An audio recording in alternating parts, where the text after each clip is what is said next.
Olá, eu sou a Mariana do EDMC, Engrenagens da Minha Cabeça, e hoje eu tô aqui com a Carol Mota. Ah, vocês sabem que eu adoro todo mundo que vem falar comigo, mas a Carol ela é especial também porque ela foi minha professora. Eu estudei com ela em um dos congressos, a gente passou o dia inteiro. Nossa, eu aprendi tanto, tanto, tanto que eu tive que ir ver o trabalho dela em pessoa, então eu voei lá para Recife aonde eu passei uma semana aprendendo muito com ela e foi assim importantíssimo esse período para mim. Mas eu queria pedir primeiro para ela se apresentar. Carol, por favor, se apresente para o pessoal que está ouvindo a gente. Sim, Mari, obrigada pelo convite, primeiramente, né? Para mim é um prazer estar aqui dividindo também sobre tudo que eu estudei ao longo desse tempo, pesquisei, a minha atuação, né? Então é um prazer grande estar aqui contigo mais uma vez, dividindo sobre esse tema que tanto me atravessa, né? Eu sou Carol, pessoal, sou pedagoga e psicopedagoga também. Vou falar um pouquinho da minha formação acadêmica, primeiramente, né? Eu fiz o mestrado na área de Educação, Culturas e Identidades, pesquisando sobre autismo na educação infantil, e fiz doutorado em Psicologia Cognitiva, pesquisando sobre autismo também no contexto escolar, mas com adolescentes. Né? Dentro disso, eu atuo com pessoas autistas desde 2010, inicialmente no contexto escolar e posteriormente em contexto clínico no Centro de Desenvolvimento Infanto-Juvenil, instituição onde de fato eu comecei a aprender a trabalhar com pessoas autistas a partir de uma perspectiva sensível e respeitosa, com o modelo DIR Time.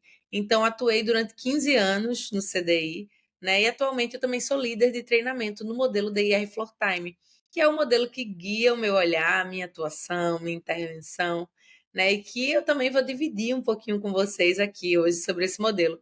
Mas eu gosto muito de destacar que muito do que eu aprendi foi com as pessoas autistas, foi na relação com as pessoas autistas, né? Com as crianças, com os adolescentes que acompanho durante todo esse tempo. Então é muito prazeroso para mim também que a gente esteja se encontrando mais uma vez, né, Mari? Além dos congressos, além de ter te recebido aqui em Recife e dividido, né, minha experiência contigo, a gente poder estar aqui trocando. Sim, não, e para mim é maravilhoso, porque quando eu fui para o CDI, que eu passei a semana lá com você, eu não sabia que eu era autista, né? Então, para mim, assim, foi um momento muito importante.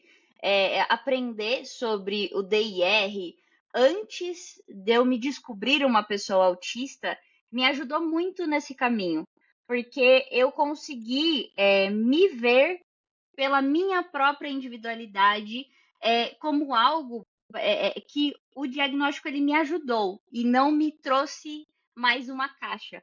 Mas a gente vai falar um pouquinho mais sobre isso depois. Só que eu gostaria, antes de tudo, que você explicasse um pouquinho sobre o DIR Floor Time, para quem ainda não conhece, que é uma das coisas que você tem como paixão e eu também.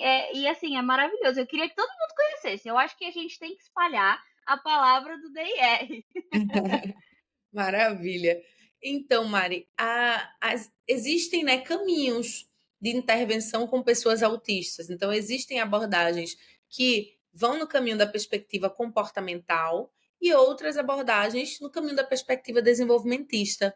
O modelo DIR Floor Time é um modelo de base desenvolvimentista, né, onde o D significa as capacidades de desenvolvimento funcional e emocional, o I se refere às diferenças individuais e o R ao contexto relacional.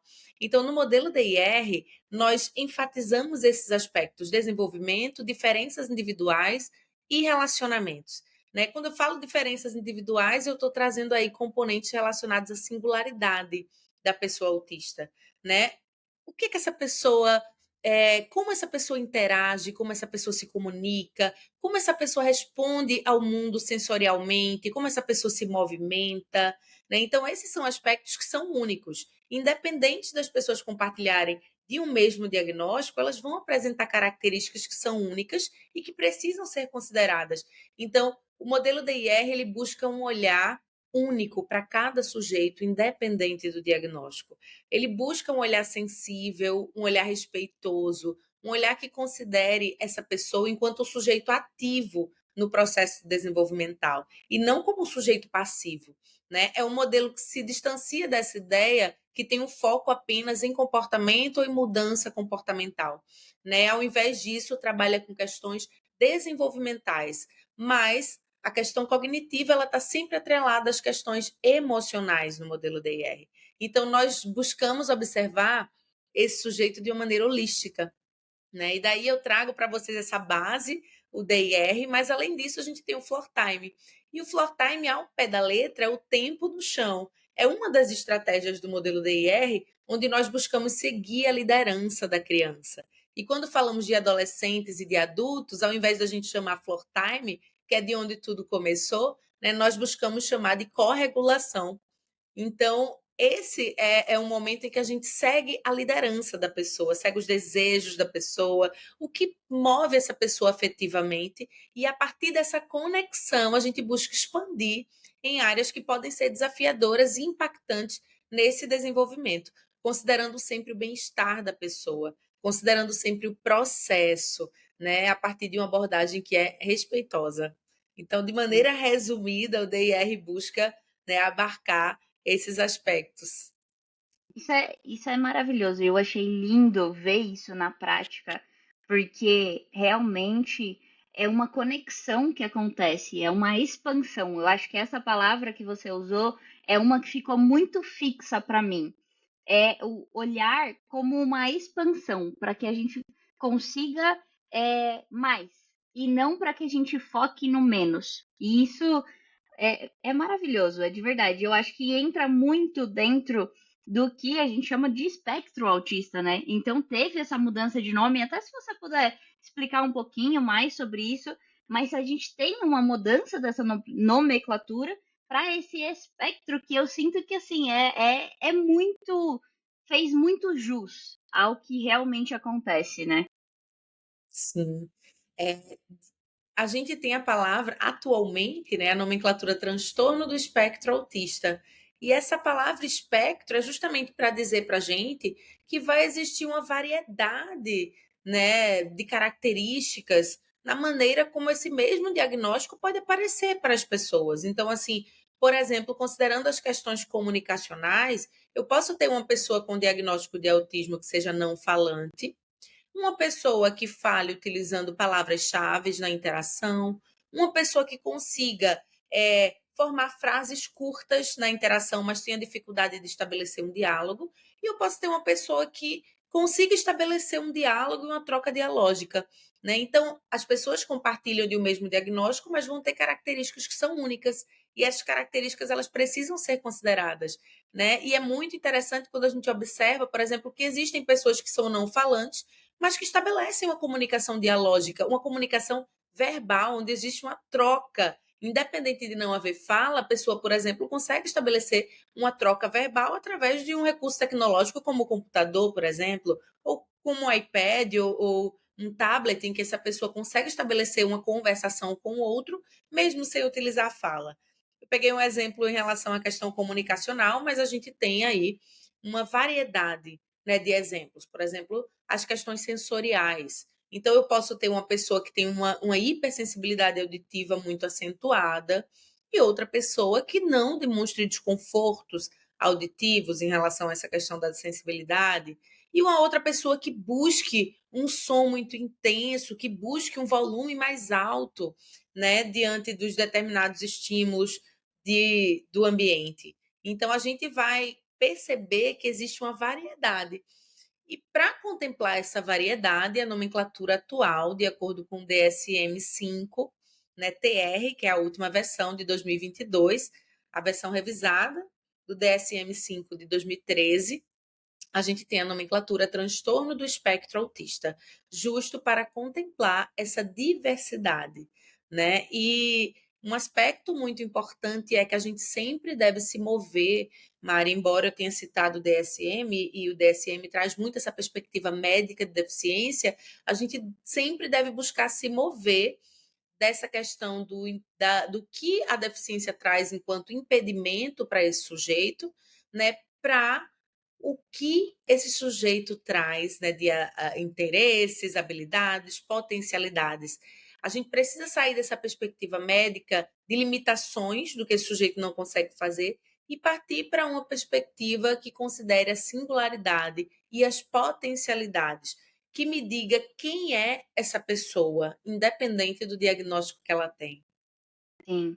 Eu vou até puxar uma pergunta que eu ia fazer depois, porque eu acho que essa parte do diagnóstico ela é muito importante da gente trazer, primeiro, a responsabilidade de um diagnóstico como esse, tanto para o lado de ter muitos diagnósticos que às vezes são muito imprecisos, quanto para o lado da gente tentar não diagnosticar e evitar que a pessoa ela consiga ter esse autoconhecimento mais aprofundado. Então, o que eu queria te perguntar é o que o diagnóstico deveria trazer para gente? O que no mundo ideal, digamos assim, quando uma pessoa ela recebe esse diagnóstico, o que do seu ponto de vista isso deveria trazer tanto para ela quanto para a família?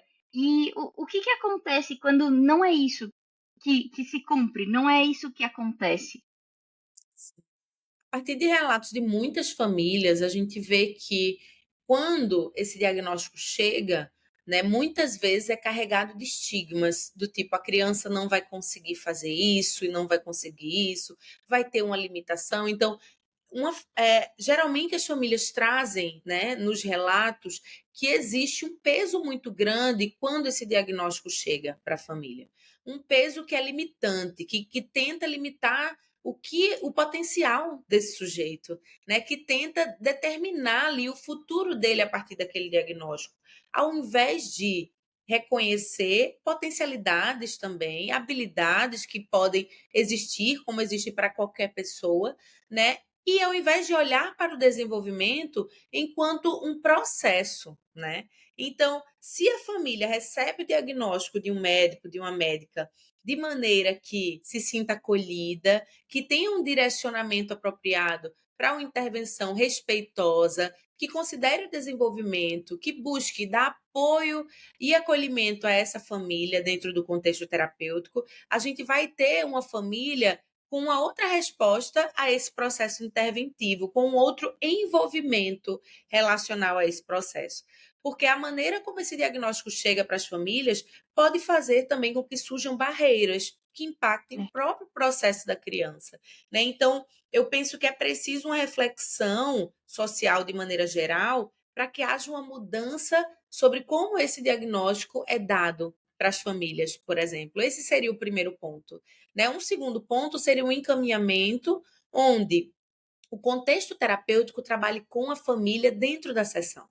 Por quê? A família recebe um diagnóstico que muitas vezes deixa essa família sem norte, né? Achando que a criança não vai ser capaz de fazer nada, que a criança não vai conseguir avançar, que não vai conseguir se desenvolver, e chega para um contexto terapêutico que não acolhe essa família dentro do processo, que não orienta essa família sobre a singularidade dessa criança, né? Que muitas vezes, ao contrário disso, orienta essa família a tratar essa criança de um modo que é muitas vezes objetificante, né? Que objetifica a criança ao invés de considerar ela enquanto sujeito.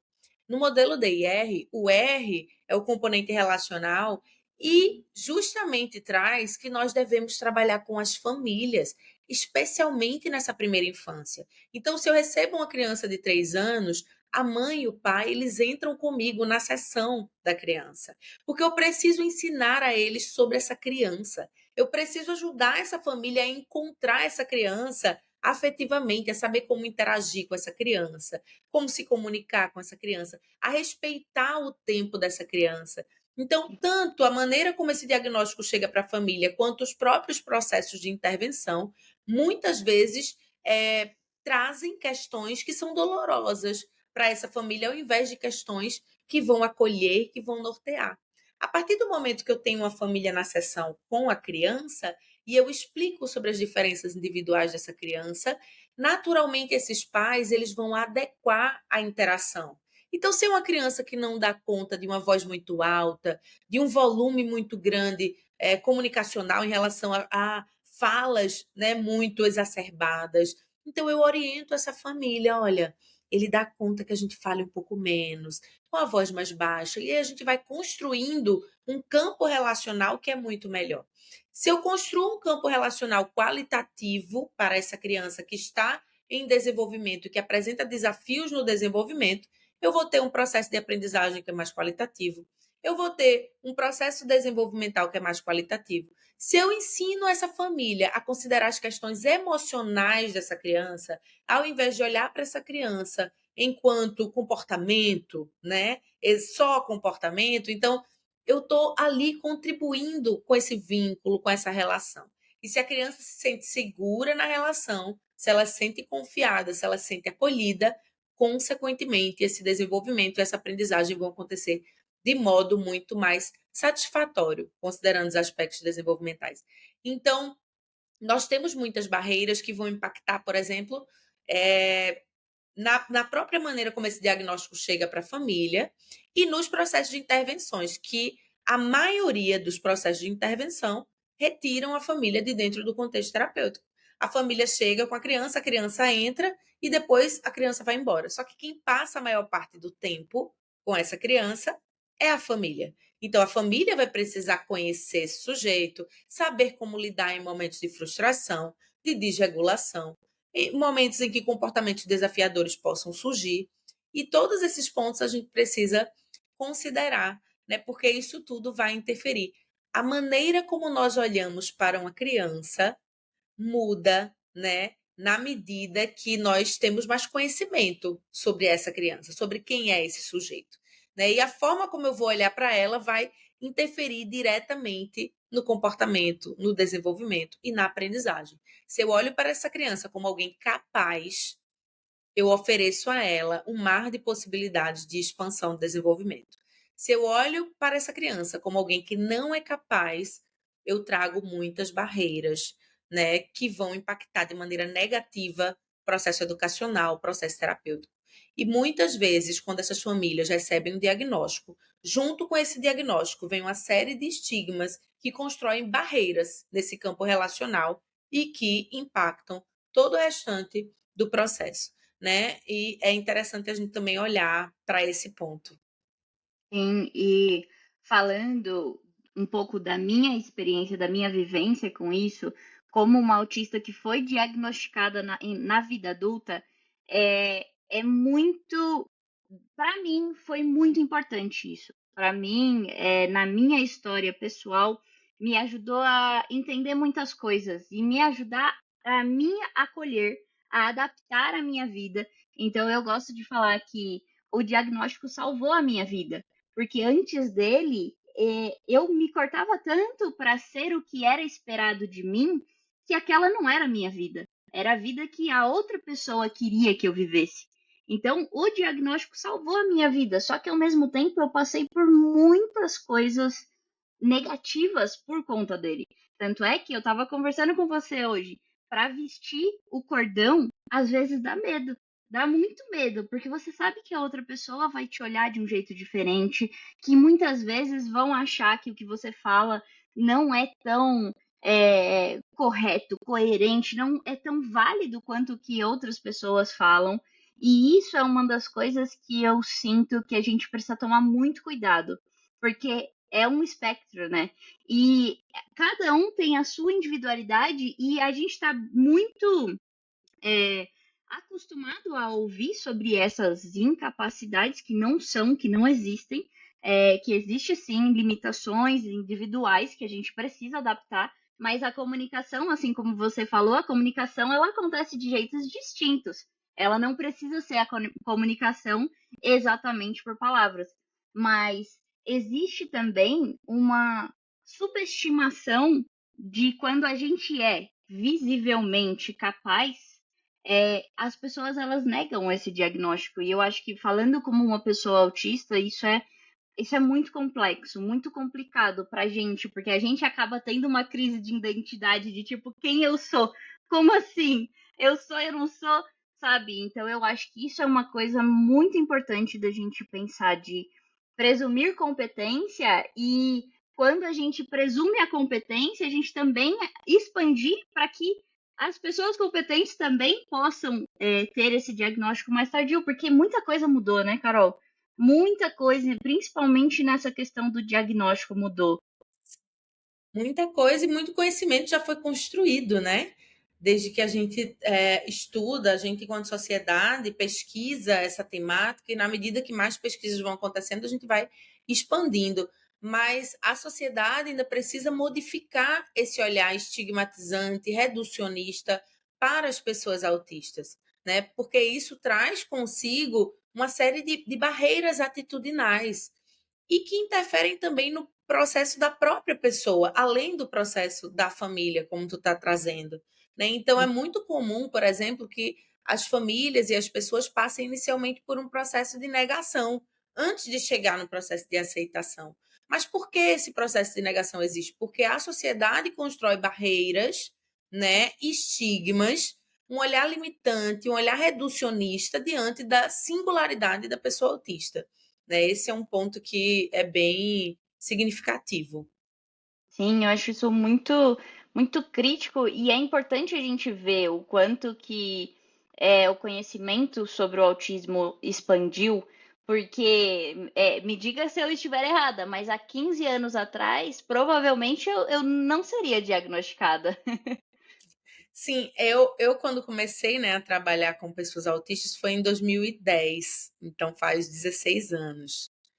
Na verdade, eu estava estagiando, estava no começo do meu curso de pedagogia, estava estagiando em uma escola, né, na educação infantil. E nesse contexto da educação infantil, éramos eu e uma amiga e que a gente estudava junto à noite na faculdade.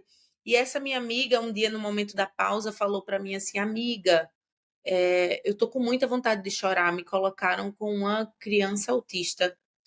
E aí eu fiz o que é isso? Porque eu nunca tinha ouvido falar nessa palavra. Isso faz, né, exatamente esse tempo. Então foi em 2010, a gente está em 2026. Então eu falei o que é isso? Ela me trouxe o que ela sabia. Ela falou: "Ah, são aquelas crianças que se isolam". E eu fiquei tão curiosa, porque assim, como assim? Eu quero conhecer ele. E aí eu pedi a ela para trocar, para ela ficar na minha sala no outro dia e eu ficar na sala dela. E aí eu troquei com ela e mudou todo o meu percurso.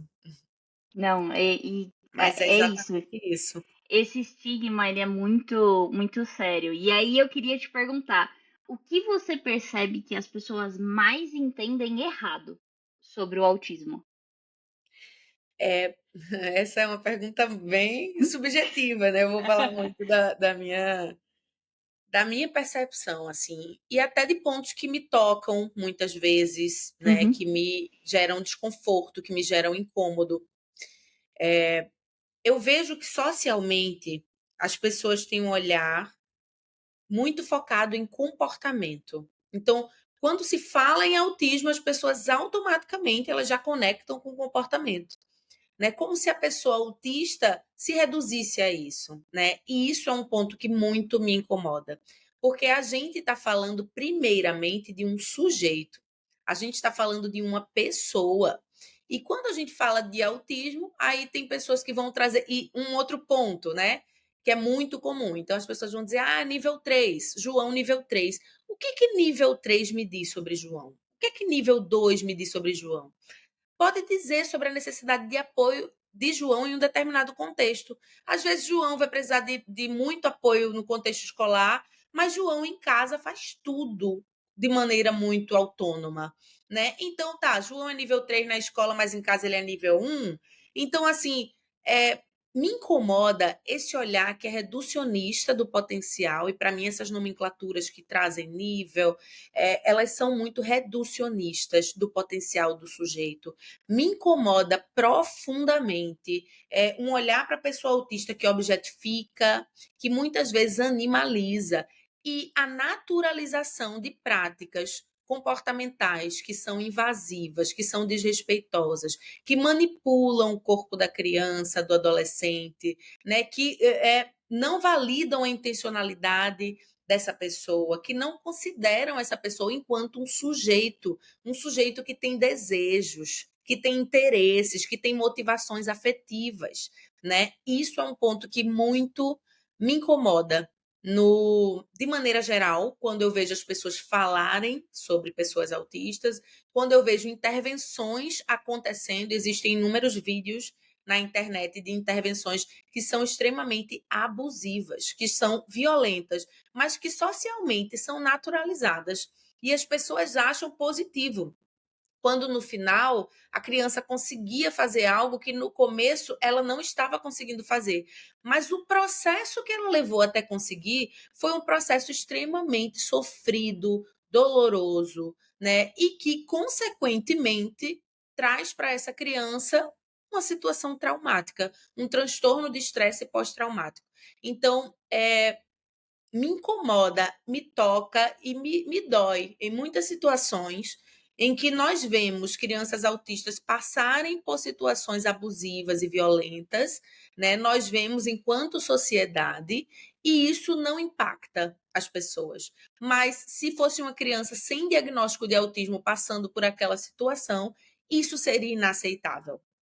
Então, eu penso que precisamos ampliar muito e fazer chegar em muitos lugares um olhar respeitoso para a educação de estudantes autistas, um olhar que seja sensível à singularidade, um olhar que não reduza a pessoa autista às questões comportamentais, mas que veja o emocional dessa pessoa, veja os desejos dessa pessoa, reconheça a intencionalidade dessa pessoa, né? Que considere essa pessoa enquanto um sujeito digno, um sujeito de direitos.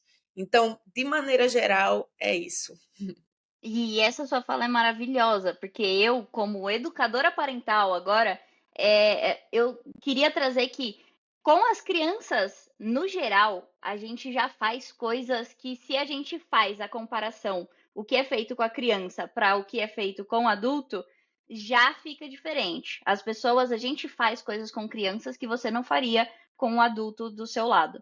E isso já é de uma violência muito grande. Agora, quando essa criança tem um diagnóstico, parece que a partir daquele momento ela não tem mais direitos, ela não tem mais espaço de ser. É como se fosse, e isso é uma coisa que eu sinto muito em mim, assim, por mais que eu não me recorde de tudo que eu vivi, eu sinto muito isso dentro de mim. Quando eu vou falar, as minhas entranhas sentem que é como se você tivesse errado, é como se você fosse um problema, socialmente falando, sabe? Como se o ideal fosse que você não estivesse lá. E isso é uma violência tão grande que muitas vezes não é falada, muitas vezes não passada de alguma maneira verbal ou é só o jeito de olhar, é só o jeito de lidar. E a gente continua fazendo isso com as pessoas. A gente, eu já conversei com outras pessoas autistas e principalmente pessoas que foram diagnosticadas na fase adulta, a gente tem medo de usar fila preferencial. Porque você vai levar tanto na cabeça, sabe? Você vai ouvir tanta coisa que às vezes você evita de estar lá, evita de se identificar. E a identificação não é tipo, ah, eu quero benefício. Não é isso, gente. Às vezes a gente usa a identificação porque a gente precisa daquela adaptação e a gente gostaria de não ser questionado. Só que aí você usa a identificação e aí você é questionado da mesma maneira. Então é uma coisa, é um ciclo que a gente tem tanta coisa para aprender e para mudar, tanta coisa, são tantas camadas. Eu sinto que assim pelo olhar infantil, a gente que é adulto, a gente está aqui para defender essas crianças e a gente precisa defender essas crianças, porque elas ainda não têm essa voz para se defenderem sozinhas. Mas a gente que é autista adulto, a gente também precisa falar por nós, porque essa violência, eu não gosto de usar o termo violência, mas essa violência calada, não falada, ela existe para todas a verdade é que essa violência calada existe para tudo que é diferente, né? Não é, é só para a questão do autismo, mas é uma coisa que pega muito forte em tudo, né? Sim, e a gente precisa falar sobre isso porque algumas pessoas não conseguem reconhecer, por exemplo, determinadas ações, né, determinados contextos, como, por exemplo, trancar uma criança dentro de uma sala de terapia enquanto violência. Então, a gente precisa nomear, a gente precisa falar sobre isso, porque direitos humanos são inegociáveis. E direitos humanos são para todas as pessoas, independente de diagnóstico ou não, né? Então, é importante que a gente possa sim falar sobre isso e repetir para que chegue a mais lugares, para que mais pessoas também possam refletir sobre esses aspectos. Sim, seria o ideal se todo mundo tivesse seus direitos e sua individualidade respeitada, independente do diagnóstico. E eu acho que a partir do momento em que isso exista no mundo, a gente não vai precisar diagnosticar, a gente vai olhar para todo mundo com a sua própria individualidade. Mas a gente ainda vive numa sociedade onde muitas vezes a gente precisa do diagnóstico para ter direitos básicos. E eu acho que isso é uma coisa que a gente precisa refletir. Do quanto que, às vezes, você precisa desse diagnóstico pela sua própria proteção. E aí você para e fala assim, nossa, por que que eu preciso me defender tanto do mundo? Será que o mundo não poderia ser um mundo mais respeitoso, não só com as pessoas autistas, mas como com todo mundo, pela individualidade de todo mundo? Porque algumas coisas, algumas sensibilidades, na verdade, todas as sensibilidades, todo mundo pode ter. Você não precisa ter elas e ser uma pessoa autista. Todo mundo tem as suas sensibilidades, as suas preferências. Se a gente respeitasse isso, seria muito diferente. Isso. No mundo que a gente quer construir, né, a gente preza por isso. Então, é importante que a gente já possa ir nesse processo de construção daquilo que a gente almeja, né, Mari? Sim. E Carol, o que que você sente e o que que você acha que falta para todos os profissionais que lidam com crianças neurodivergentes, com famílias? O que que você sente que eles precisariam saber? O que todo mundo precisaria saber? Precisaria saber que quando a gente fala de singularidade, de desenvolvimento humano, é muito importante a gente olhar para 5 pilares principais: as questões sensoriais, as questões motoras, de comunicação, interação e emocionais. Isso aqui é o que vai me dizer sobre o comportamento dessa pessoa, né? Então, eu preciso considerar esses pilares.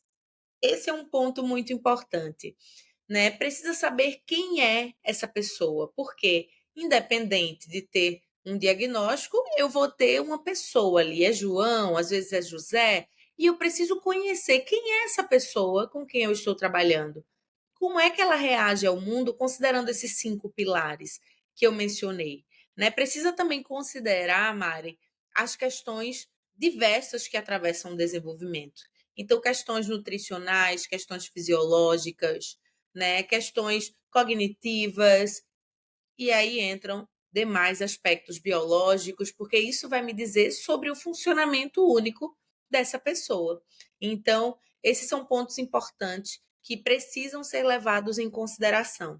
Além deles, precisa ter um olhar para o contexto relacional, porque a maneira como eu me relaciono com o outro, né, é que vai me dar resposta sobre o modo como ele está se relacionando comigo. Se eu me relaciono com um adolescente de uma maneira invasiva, de uma maneira desrespeitosa, por exemplo, quando eu quero que ele olhe para mim, eu pego no rosto dele e viro o rosto dele na minha direção. Isso é invasivo, isso é desrespeitoso. Isso vai refletir no modo como esse adolescente vai se relacionar comigo, né? Se eu invado o corpo dele, se eu não respeito o tempo dele, o modo como ele reage ao mundo, pode ser que ele esteja olhando em outra direção, porque ele se sobrecarrega visualmente quando olha para mim, nos meus olhos. Então, ele precisa olhar em uma outra direção para se concentrar no que eu estou falando com ele, né? Então, se eu respondo a interação de um modo respeitoso, se eu peço licença sempre, por favor, obrigado, eu também mostro a esse adolescente que eu respeito ele, ele também vai me respeitar nessa troca interativa. Agora, se eu sou desrespeitosa, se eu sou invasiva, isso vai trazer também comportamentos que podem ser desafiadores. Então, ter uma leitura do desenvolvimento de maneira global e não apenas do comportamento, que é uma leitura muito limitada, que é uma leitura muito reducionista de todo e qualquer ser humano, olhar apenas para o comportamento.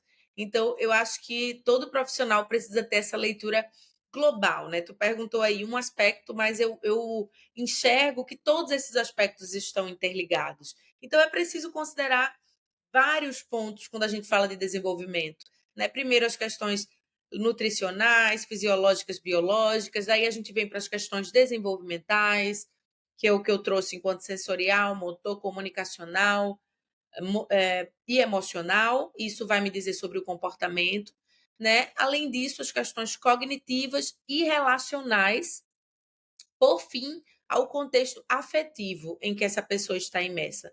Porque toda aprendizagem, ela vai acontecer num contexto relacional e as questões cognitivas relacionadas ao processo de aprendizagem vão sempre envolver questões afetivas. Então, esses são pontos específicos aí que são muito importantes que todo e qualquer profissional que trabalha com pessoas autistas estejam conscientes a respeito desses aspectos. Sim, eu acho que faz muito sentido e a gente já está ouvindo de diversos lugares a necessidade desse olhar mais profundo. Não sei se você concorda, mas eu enxergo e tudo isso que você falou por duas palavras. A primeira é curiosidade.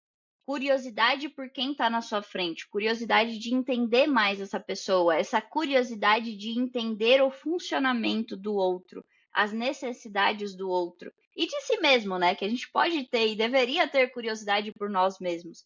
E a segunda seria a humanidade. Se a gente olhar para todo mundo como seres humanos, isso muda tudo, né?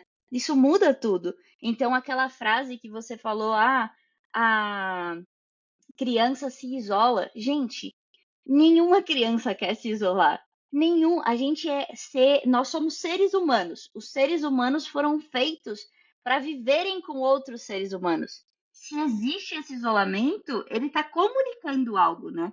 Eu acho que o DIR ele fala muito que a educação parental também fala que todo comportamento é comunicação. Então, se essa criança, se essa pessoa está se isolando, é porque existe algo que está demais para ela. E existe algo que todos nós podemos fazer por todo mundo. Não importa o quão grande ou pequeno, o quanto de poder, status ou não você tem. Você ainda é um ser humano que vai encontrar milhares de seres humanos no seu dia a dia. E a pandemia tá aí para deixar isso escancarado na nossa frente, né? Porque eu nunca tinha parado para pensar do quanto de gente eu entrava em contato direto ou indireto durante um dia antes da pandemia. A pandemia trouxe essa consciência para gente de como a gente está interligado, como não tem como separar, como segregar. Então, isso traz para gente um poder muito grande como seres humanos, de olhar para o outro como um ser humano e ajudar, auxiliar ele, só pensando nessa humanidade, nessa curiosidade. Maravilha, bem isso mesmo. Vamos lá. O que que eu queria te perguntar também, tá? Tem mais algumas, mas tá acabando.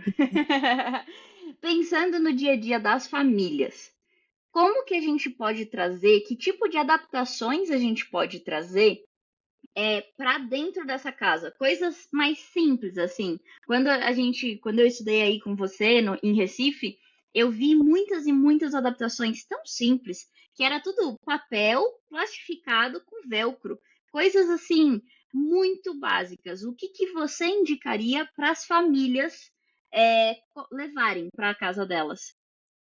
Maravilha, sim, a gente busca de fato trabalhar usando materiais simples, né? Que em casa dá para você inserir, né, na rotina e favorecer. O primeiro ponto é que a gente trabalha e discute muito no modelo DIR, Mari, tem a ver com a primeira fala que eu trouxe, que é em relação ao perfil de cada pessoa, né? Então, às vezes, uma adequação que você faz para uma criança não vai servir para uma outra criança, mas existem alguns aspectos comuns que podem facilitar.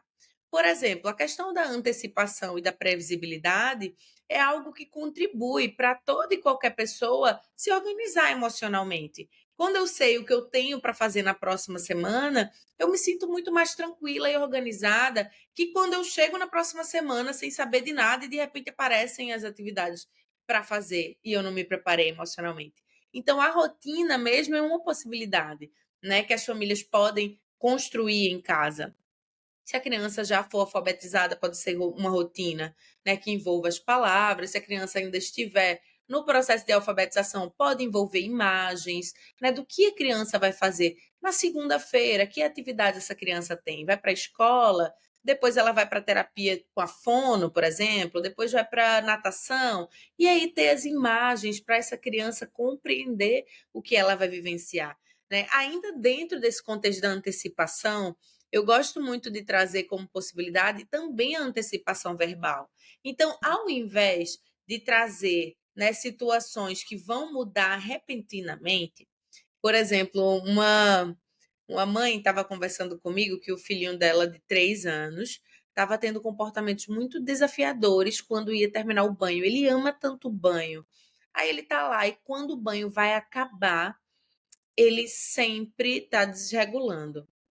E daí eu conversei com ela, mas você está antecipando esse final do banho? E aí ela falou, não. Eu falei, então é um momento muito prazeroso, que ele gosta muito. Né? Quando a gente está vivenciando algo que é prazeroso, que a gente gosta muito, a gente precisa de um tempo para se organizar emocionalmente e acabar. Então, se a pessoa diz para a gente, olha, falta 5 minutos para acabar o banho, e daqui a pouco falta 4, 3, 2, 1. Você teve tempo, opa, entendi que está acabando, deixa eu me despedir desse momento tão legal. Agora, quando a pessoa chega repentinamente e diz acabou o banho, e aí você, poxa, eu nem me preparei, eu estava gostando tanto. Você muda de um estado para o outro sem ter se organizado emocionalmente. Então, isso traz um contexto de frustração e, consequentemente, comportamentos desafiadores, né? Então, é possível que a gente possa dar uma previsibilidade verbal também. A criança está tomando banho, ela adora, ou a criança está em uma brincadeira que ela gosta muito, está desenhando, ela adora desenhar. Então, eu digo para ela 5 minutos para acabar esse momento, porque a gente vai jantar junto, por exemplo. Né? E daí eu trago a antecipação. Então, a rotina, a antecipação também pode ser uma outra possibilidade. Né? Em relação a acomodações, isso vai variar muito de acordo com cada perfil. Às vezes a gente vai ter uma criança ou um adolescente que precisa de um bloqueador de ruídos, por exemplo, para reduzir os estímulos desse ambiente. Isso pode ser utilizado em casa. Às vezes não vai precisar, então isso vai ser muito flexível. Muitas vezes, crianças e adolescentes gostam de recursos que são manuais, daqueles brinquedos sensoriais e que você movimenta, que você explora. E existe uma gama de possibilidades hoje na internet para girar, para apertar, né, para puxar, para esticar, enfim. Então, essa é uma outra possibilidade. Construir uma bolsinha com esses recursos, né? Tá disponível na bolsa, né? E poder andar com essa bolsinha. Ah, Carol, a minha criança ela gosta muito de textura, de massinha. Então, aí você pode também inserir recursos de apertar, texturas diferentes, uma massinha, uma geleca, deixar disponível para que essa criança, quando precisar, tenha materiais de regulação. Então, uma caixa de regulação pode ser construída com esses recursos. A minha criança, Carol, ela adora bolha de sabão, letras e números.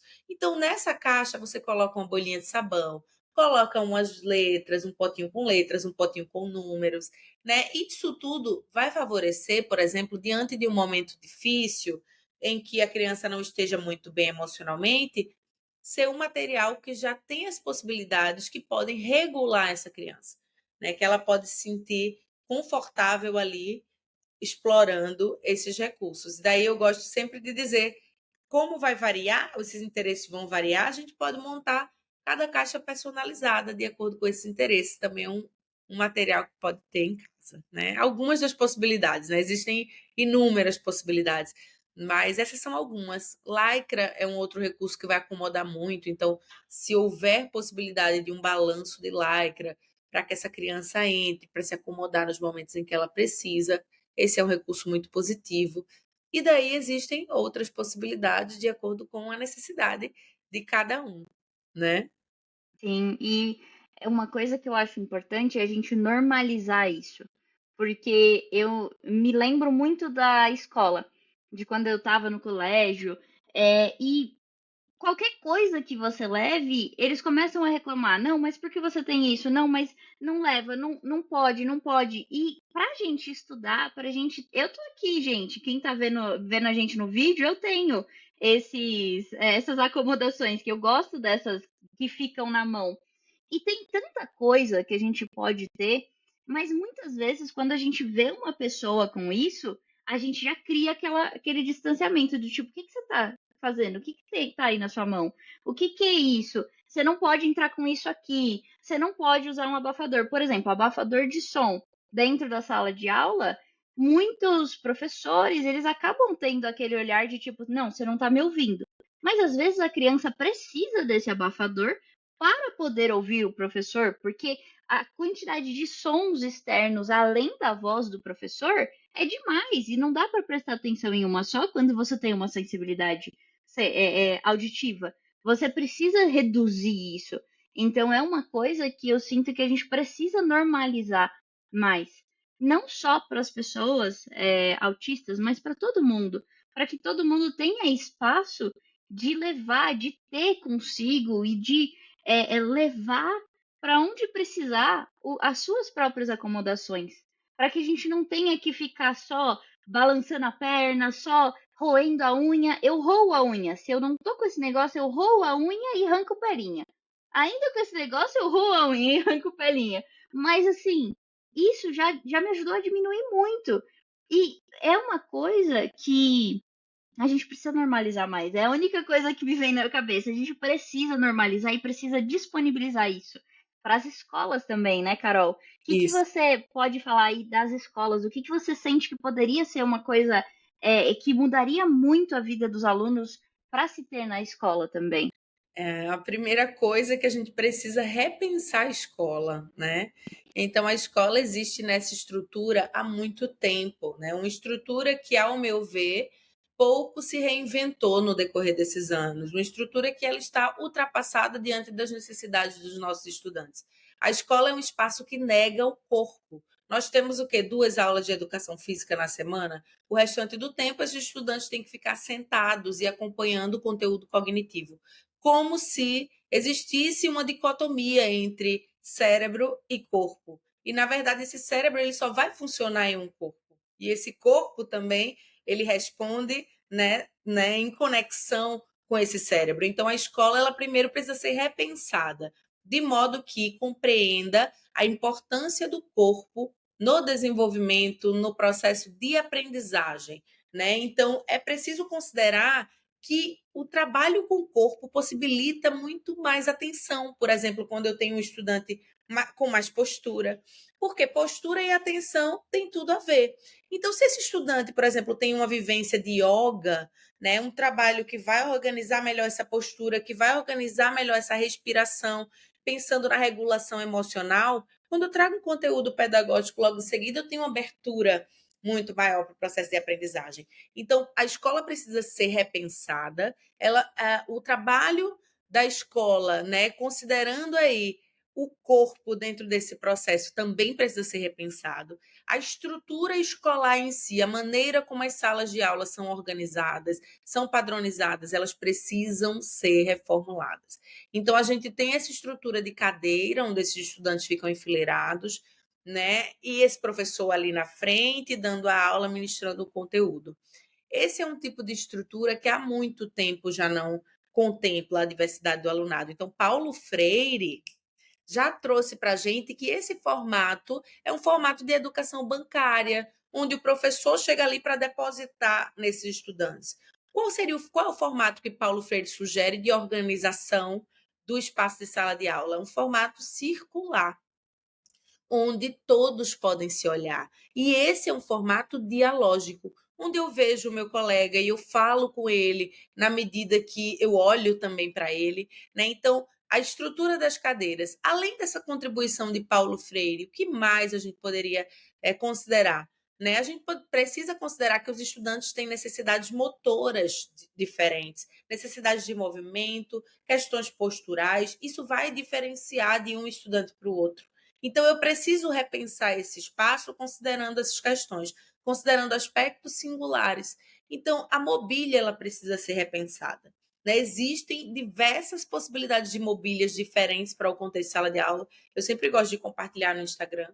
Então, a gente tem cadeira bola, a gente tem cadeiras que possibilitam o movimento desses estudantes enquanto eles estão aprendendo, né? A gente tem hoje muitos estudantes que trazem em seus relatos que precisam se movimentar para entender o conteúdo. E o espaço da sala de aula ele nega essa necessidade. E como é que um estudante vai aprender se o espaço não contempla as necessidades corporais dele, né? Então, a escola, de maneira geral, ela precisa ser repensada para lidar, de fato, com a diversidade do alunado, de maneira que considere aí os aspectos inclusivos, né? E esse é um ponto muito importante. Mas dentro desse contexto, o que é que caberia? Caberia várias adequações. As adequações que eu sugeri para o contexto domiciliar, como a rotina, como a antecipação, como caixa de acomodação sensorial, né? De modo que a gente facilite as acomodações e também torne esse contexto mais previsível. Aí a gente tem já algumas possibilidades que também podem contribuir com o espaço escolar, mas de maneira geral é necessária uma reforma urgente no espaço escolar para que a gente contemple aí a diversidade do alunado nesse processo. Maravilhosa. É exatamente isso, gente. Tem muita coisa que a gente precisa mudar. Tem muita gente que fala isso há muito tempo. Acho que tá na hora da gente começar a ouvir, né? Mas é maravilhoso. E última pergunta. Eu queria que você me falasse de um momento que te marcou muito nessa sua jornada, em todos esses anos trabalhando com crianças, trabalhando com DIR. O que você mais lembra? O que mais te marcou? Como que isso te mudou também? Ah, são muitos pontos que me marcaram. Muitos. Eu vou escolher alguns. Eu comecei falando do primeiro momento, né, que eu nunca tinha ouvido falar na palavra autismo, e aí minha amiga trouxe isso. E eu fiquei, nossa, mas assim, fiquei muito curiosa. Então, esse primeiro encontro com a primeira criança que eu acompanhei, e foi a criança que me apresentou, né, esse universo, esse novo mundo, foi muito mágico na minha vida. Então, eu lembro de muitos momentos na escola, porque naquele ano de 2010 é bem aquilo que você falou no início, Mari. Pouco se falava sobre isso. Então, ele era a única criança em toda a escola, e era uma escola muito grande, mas só havia ele enquanto estudante autista na educação infantil. E eu lembro muito de um momento que, para mim, foi um divisor de águas, no sentido que eu falei, eu quero trabalhar com isso. Tinha um túnel na hora do recreio, tinha um túnel bem grande, assim, e todas as vezes que eu ia. Aí eu passei a acompanhar ele, né? Depois que eu conversei com a minha amiga, eu pedi para trocar, e aí eu fiquei acompanhando ele, eu me apaixonei por ele.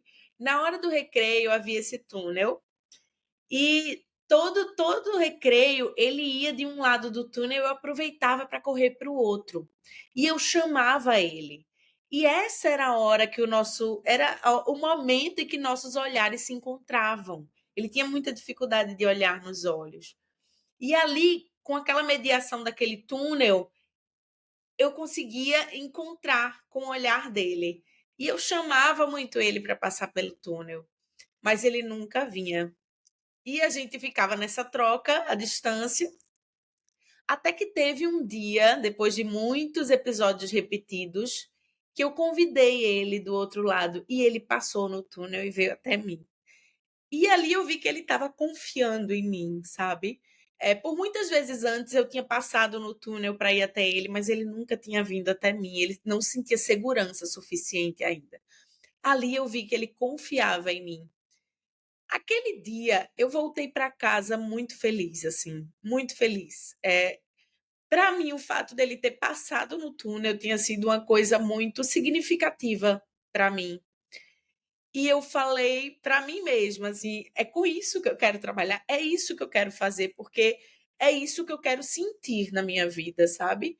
Então, eu senti uma emoção muito grande, assim, pelo fato de tê-lo visto conseguir, pelo fato de ter feito parte desse processo dele. E para mim foi uma conquista ele ter passado naquele túnel. E eu me conectei com aquele sentimento de modo que eu pensei, é isso que eu quero sentir na minha vida, no que eu me propuser a fazer. Então, são muitos exemplos que eu teria para falar aqui de pontos, mas eu vejo esse como um ponto muito marcante do começo, né, do meu trabalho, do meu estágio. Eu estava estagiando, eu era bem jovem, e no começo do meu curso de pedagogia, eu acho que era o quarto período. E para mim foi um momento muito significativo e que ficou na minha memória, porque eu passei o restante do meu dia muito feliz, porque ele havia passado dentro do túnel. E eu me conectei com isso enquanto algo que eu quero sentir na vida. E desde esse dia até aqui, eu tive muitas emoções assim, quando eu vejo minhas crianças conseguirem. Eu me sinto muito presenteada pelo universo por sentir isso. E para mim, isso é algo que não tem preço. Para mim, isso é algo que eu vou sempre levar comigo. É o que eu sinto quando estou com eles e quando eu vejo que eles conseguem. Isso me torna muito feliz. Isso é humano, né? Isso é humano, isso é quem a gente é. Ai, muito lindo. Muito obrigada por compartilhar isso com a gente. Muito obrigada mesmo. Pessoal, eu vou deixar o arroba dela para vocês. Quem quiser conhecer mais, eu tô aqui, ó, com os 2 livros dela. Bom, Tem mais um vindo, né, que eu vi. sim, tem uns capítulos também que foram publicados. Eu compartilhei. Que massa, Mari. Eu vou deixar para vocês o arroba dela. E Carol, fica à vontade para você dar a sua última mensagem pro pessoal. E muito, muito obrigada do fundo do meu coração por você estar aqui hoje, por ter compartilhado tanto comigo e com quem está ouvindo a gente. Se você puder deixar a mensagem final, por favor. Muito obrigada, viu, Mari, pelo convite. Para mim foi um prazer nossa conversa. Amei, leve e ao mesmo tempo muito gostosa. Amei te receber aqui em Recife, amei as vezes que a gente se encontrou e esse momento aqui também. Fico muito grata, viu?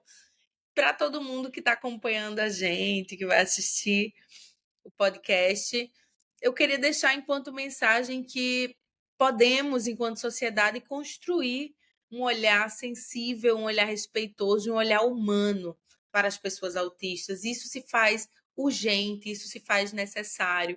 E quando a gente fala de práticas terapêuticas, de práticas educacionais, esse é o ponto de partida, a maneira como eu olho para essa pessoa, né? E um olhar com humanidade, ele vai trazer aí um contexto muito significativo para o desenvolvimento dessa pessoa. Então, eu fico muito feliz que a gente possa estar falando sobre esse tema aqui, trazendo questões que eu considero tão relevantes para que mais pessoas também possam refletir sobre esses pontos, né? E que, consequentemente, isso impacte na educação, impacte nos processos terapêuticos vivenciados por pessoas autistas, né? É possível mudarmos enquanto sociedade. A mudança exige muito da gente, e muitas vezes essa mudança ela se mostra enquanto algo muito difícil, enquanto algo desafiador mesmo, quando a gente olha, né, o contexto social, quando a gente olha as dimensões aí de um país imenso como é o Brasil. É difícil, mas é possível. E juntos podemos fazer isso. Então, penso que podemos somar forças, que podemos compartilhar sempre um olhar sensível e respeitoso para a singularidade das pessoas autistas e que somos capazes de transformar a educação. A transformação na educação ela é urgente e cada pessoa que pensa na construção de uma educação respeitosa é importante nesse processo. Então, fico muito agradecida a quem acompanhou a gente por aqui. Um abraço para todo mundo. Muito obrigada. Obrigada, Obrigada. Carol. É isso, a gente pode mudar o mundo. Um passinho por vez, vai demorar, vai levar umas gerações aí, mas se a gente não fizer nada, nada vai mudar. E tem muita coisa que precisa, né? Muito, muito obrigada. Beijo, pessoal. Gratidão, Mari. Gratidão, pessoal. Tchau, tchau.